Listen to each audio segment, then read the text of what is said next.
ጤና ይስጥልኝ ከአዲስ አበባ ፖሊስ ምን መተናል ያለቱ ረዘንድሮ መከረሜን እንጃ ሳልዘከዝከው አንዱን በሳንጃ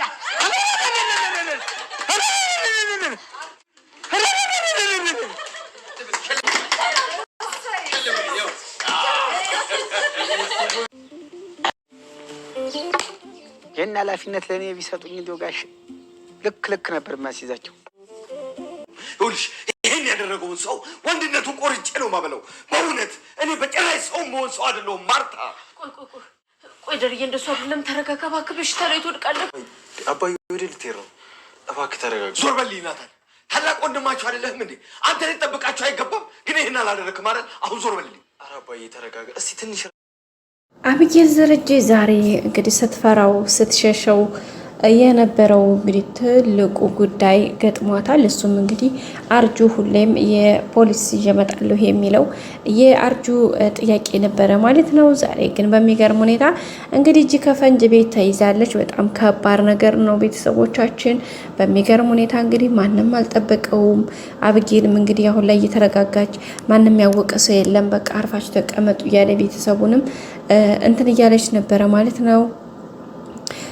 በጣም ነበር የሚገርመው። በመጨረሻም እንግዲህ ዛሬ ደግሞ በልዩ ሁኔታ የቤተሰቦቻቸውን እንግዲህ 5ኛ ዓመት አኒቨርሰሪ እያከበሩ ነበርና በዚህ ቦታ ላይ ነው እንግዲህ ፖሊስና አርጁ የመጡት። አርጁ እንደሚታወቀው እንግዲህ ሁሌም አብጌልን ሲያስፈራራት ሲንተስ ስላት የነበረ ግን እሷ ምንም አትሰማ የነበር ማለት ነው። ማለት እንደዚህ አምርሮ ነገሩ እንደዚህ ያደርጋል ብላ አላሰበችም። ሁሌም እየደወለ እንትን ይላታል። በቃ እመጣልሻለሁኝ ፍቅሬን ማትቀበይ ከሆነ ጓደኛዬን ያለበት ማትናገሩ ከሆነ ምናምን እያለ ሁሌም ያስፈራራታል። ግን እንደዚህ ያደርጋል ብላ አላሰበችም። ይሄን ያክል ላይሆን ይሆናል ብላ ታስብ እውነት ለመናገርና ደውሎ እሱ ራሱ ነግሯታል ታንዴ ሁለቴ ይሄን ነገር ማታደርጊ ከሆነ እኔ ራሴ ውርድ ከራሴ እሰራልሻለሁኝ እያላት ነበርና እሷም እንግዲህ አታደርገውም እያለችው ነበረ። ግን በመጨረሻም እንግዲህ አድርጎታል ማለት ነው። ቤተሰቦቻችን እንግዲህ እስከ ቤት ድረስ ነው ፖሊስ ይዞ የመጣው። በዚህም በጣም ድንጋጤም ፈጥሯል እና አቶ ደረጀና ወይዘሮ ማርታም እንግዲህ ደስታቸውን አጣጥመው ገና ሳይጨርሱ አቶ ደረጀም ለውድ ባልተቤቱ ለወይዘሮ ማርታ የስጦታውን ሊሰጥ እንግዲህ ገና ውድ የሆነውን ስጦታዬን ተቀበለ ዘንድ በእናንተ በቤተሰቦቼ ባካችሁ ጋብዙልኝ እያላቸው ነበርና እንግዲህ በሚገርም ሁኔታ ቤተሰብ በጭብጨባ በደስታ በእልልታ እሷን እየተቀበሉ ባለበት ሰዓት ላይ ነው እንግዲህ ውጪ ደወል የተደወለው። በር ክፈቱ የሚል ድምጽ የመጣውና በር ሲቆረቆር በጣም ነው እስኪ ሂጂ ብለው እንግዲህ ለዛ ነበረች ፈጥና ያወጣችሁ። ለዛ ስትመጣ በጣም እንደነገጠችው አርጁን ስታየው አቦይች ይሄ ደግሞ እንግዲህ ያችኑ አብጌልን ጥሪ ሌል ነው አይደለ? ምን አይነት ስራ ፈጥ ልጅ ነው እያለች ያንን ብላ እንግዲህ ከአንደበቷ ሳትጨርስ ወዲያው ነው ሌላ መልእክት የመጣላት። እንግዲህ ፖሊሱ ከኪሱ መታወቂያውን ልቅ በማድረግ ከአዲስ አበባ ፖሊስ እና የመጣ ነው በማለት ነበርና እንግዲህ በጣም ነው የደነገጠችው ልጅቷ። ለዛ ምክንያቱም ምንድነው ማለት አልገባኝም በማለት ነው እንግዲህ ነገር ያንጸባረቀችው። አርጁም እንግዲህ አይኑን እያጉረዘረዘ መተናል በማለት ነበር የመለሰው። እዚህ ጋር በጣም ከባድ ነው እንግዲህ እሷም ትደነግጣለች። ግዴታ በሩ እንዲከፈት ትዕዛዝ ያደርጋሉ። አለ ምንም ጥያቄ እንግዲህ ይገባሉ ወደ ቤት። ምናልባት ወደ ቤት ገብተው አቶ ደረጀ ጋር ትንሽ ሰፋጣ ሊፈጠር ይችላል። ምንድነው ከዛ የማዘዣ ወረቀቱ የት አለ? ዝም ብሎ የሰው ቤት መፈተሽ አለ ወይ ምናምን የሚል ነገር ሊመጣ ይችላል። እንግዲህ አቶ ደረጀም ልጁን አሳልፎ ላለመስጠት ያው እንግዲህ ብዙ ቻሌንጆች ሊፈጠሩ ይችላሉ የሚል ተስፋ አለን።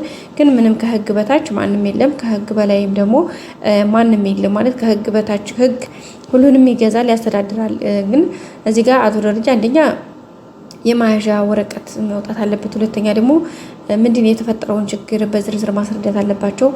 አርጁም እንግዲህ አይኑ ፈጠጥ ያለ ጓደኛ የታለ በያኔ ታርጋችሁት ነው ስልኩ አይሰራም ከጠፋ ብዙ ጊዜያት ሆኖታል። ስለዚህ አለበለዚያ ምን ነገር መጣው እዚህ ጋር እንግዲህ ምን ሊፈጠር ይችላል የሚለው ነገር በጣም ከባድ ነው ማለት ነው። ቤተሰቦቻችን አብጌልና አርጁ ያው እየደወለላት ነበረ፣ ግን እሷ ስልክ አታነሳም ነበረ።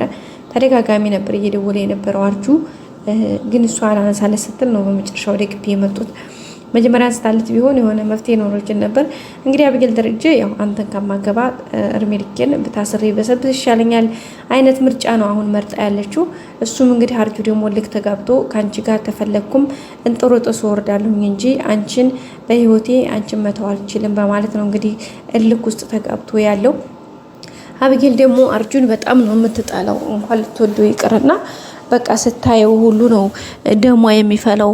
በጣም ነው የሚደብረው ማለት በጣም ነው የሚደብራት እሱን ስታየው ምናምን ማለት ነው። ቤተሰቦቻችን የሌለ ነው የሚደብራት ጋይስ፣ የሌለ ነው የምላችሁ። ምክንያቱም በቃ ከሚባለው በላይ ነው የሚደብራት። ግን ያው እሱም ደግሞ ለምንድን ነው እንደዚህ የምትሆኚው እያላት ነው የሚገኘው። ግን ከሷ የሱ እንትን ነው የሚበልጥ ማለት የሱ የአርጁ እንትኑ ስለሚበልጥ ማለት ነው ቤተሰቦቻችን። እና እንግዲህ የምትችለውን ነገር እያደረገች ነበረ። እሷም ወደ እሷ እንዳይመጣ ያው እንደሚወዳት ታውቃለች። ግን ደግሞ እንደዚህ በርትቶ ጠንክሮ በዚህ ያክል ወስኖ ይመጣል ብላ አላሰበችም። ግን ደግሞ እሱ መጥቷል። ምንም ማድረግ አይቻልም። በጣም ከባድ ነገር ነው። ስለዚህ ያው እንግዲህ የሆነውን ነገር በጸጋ መቀበል ነው አይደል ጋይስ? ከዛ ውጪ የሚሆን ነገር የለም። እንግዲህ አቢጌልም እያለች ነው የምትገኘው እዚህ ጋር። አሁን አስባችሁታል? ድንጋጤዋ በጣም ከባድና ከባድ የሚባል ነገር ላይ ነው የምትወድቀው። ምክንያቱም በጣም ነው ከባድ ነው ስሜቷ ታውቃላችሁ። በገና ፖሊስ የሚባል ነገር አርጁ ገና ሲደውል ነው ሰውነቷ የሚንቀጠቀጠው። ራሷ አይታችኋታል። ገና አርጁ ልክ ሲደውል ውስጧ በቃ ፊቷ ነው ወዲያው የተቀየረው። ምክንያቱም ይሄን ነገር ስለማትጠብቅ ማለት ነው። እና ወደ ቤተሰቦቻችን እንግዲህ ዛሬ ቪዲዮ ይመስል ነበር። በቀጣይ አዲስ ቪዲዮ እስከምንገናኝ ሰብስክራይብ፣ ላይክ፣ ሼር ማድረጋችሁን አትርሱ። በያላችሁበት መልካም ጊዜ ወዳችኋለሁ ቤተሰቦቼ። ባይ ባይ። ላይክ አድርጉ፣ ሰብስክራይብ አድርጉ።